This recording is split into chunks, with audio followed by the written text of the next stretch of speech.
का कथस का देख रहे माइक वाले भैया ये सोगा माँ के मटमिट करत है। आई करबो मास्टर करबो का हाँ देवारी आगे थी पा कहा था बसते ना हां मास्टर मैं कथा वो आई का कथस ज्यादा झनमट मटा आई का बा अरे तोरे घमंड तोड़ दी अरे आधा रोज कर मैं कबलू से बाहर झन निकल बे मास्टर ये है पूरा मन्ना कैसे तो फटाका समझ के फोड़ दी। आई सुना था मास्टर बता ना। आई हट में 4 बजे पहुंचे हूं मास्टर बिल्कुल आधन भाई। आई बाबा मन मोला चाय पी ले कातरी से तोला चाय पीने की ही हां मास्टर ये धनकर घरिया का लड़का मन समिति में मोल पानी बनी पूछे आई पानी बनी पूछिए ते कैसे कहे वो आई मैं का के सुना था बता ना। अरे चाय तो पीती नहीं पीती हूं कॉफी हाँ ऊंचा वाली ताप आई ऊंचा वाली तो मास्टर अरे चाय तो पीती नहीं पीती हूं कॉफी ऐसे? अब आप जैसे बुढ़े के लके ला अरे गुल गई गुलशन गई और गई तेरे होठों की लाली ऐसे का सुना था सुना हाँ मास्टर अरे गुल गई गुलशन गई और गई तेरे होठों की लाली अरे यहाँ पर मोबाइल में टावर नहीं है रानी हाँ मास्टर लेकिन फोन करबे काली आई सुना था मास्टर अरे बेशरम के पेला जाकर फेंक बेते कर जाग जाते हमार चाचा राज में अबर बेसरा आई हां भी तो मास्टर तू हर जंगल रहा नहीं है आई बेसरा जंगल डाल तो नहीं है मास्टर अरे बेशरम के पेला जाकर फेंक बेते कर जाग जाते ऐसे? और तोरे सन्नी मास्टर यह जवान जवान जाते ये मारगारी खवा दी का जी अरे कहीं कुछ हुआ थे सोच सुना मास्टर नित गोरिया बिस्तर पकड़ पर रे गुड़ा सुना लागी मास्टर अरे सुनाबे तो दिन कर रात कठी भाई आई चलते मास्टर चलो चलो मोरी माया हो ला ला ला ला मोरी माया लहा कह दे मोरी सोनपरी जा झपा जा उधर तोला दे देहुरे मुंडी जरा के तोला देहुरे मुंडी जरा के ना बनी ही मोरी माया ला ला ला ला मोरी माया ला कही दे मोरे सोनपरी तोला देहुरे मुंडी जरा के ना बनी तोला देहुरे मुंडी जरा के ना बनी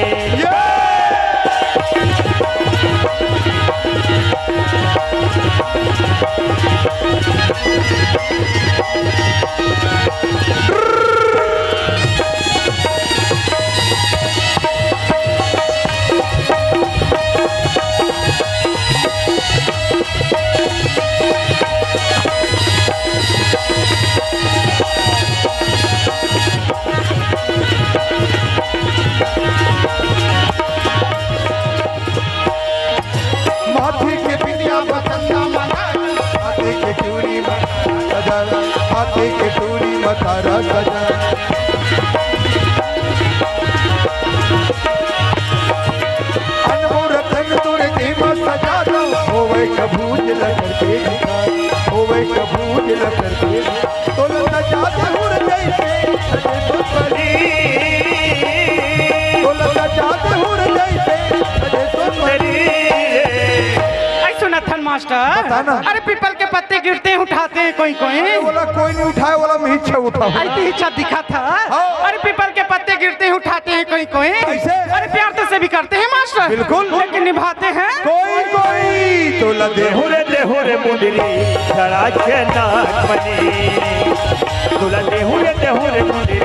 जरा के ना बनी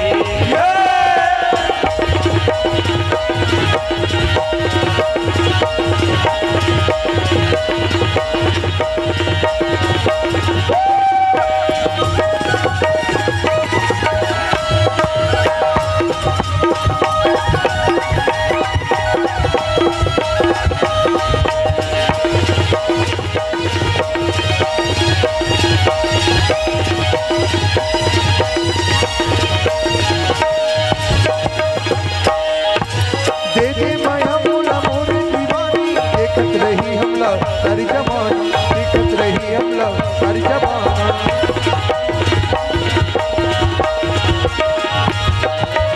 अमर रहे हम प्रेमी कहानी जैसे रही लड़के जैसे रही लड़के तोला सजाते हुर जैसे सजे सुंदरी तोला सजाते हुर जैसे सजे सुंदरी बताना माई घलो बंद हो गए का वो अरे सुना था बताना। अरे मन एक मंदिर है तोर मन मंदिर है हाँ मास्टर तब मैं ओकर ठिनठिनी हूँ। आई चिंतनी हरा अरे मन एक मंदिर है अच्छा। तुम उसकी मूरत हो मास्टर अरे आगे क्या हुआ? अरे आगे क्या हुआ अरे मन एक मंदिर है ऐसे? तुम उसकी मूरत हो मास्टर बिल्कुल। अरे भगवान का समाप्त तो बहुत खूबसूरत है मास्टर ये टूरी की मां खराब हो गई तो ला देहू हुरे देहुरे मुंदरी जड़ा के नागमणि हुरे देहुरे मुंदरी जड़ा के नागमणि ला ला ला ओरे माया ला कहिए ओरे सतवरी अरे गुल न गुलिस्ता गुलजार चाहिए अरे गुल न गुलिस्ता गुलजार चाहिए कलाकारों से अगर शौक रखते मेरे भाई बहन एक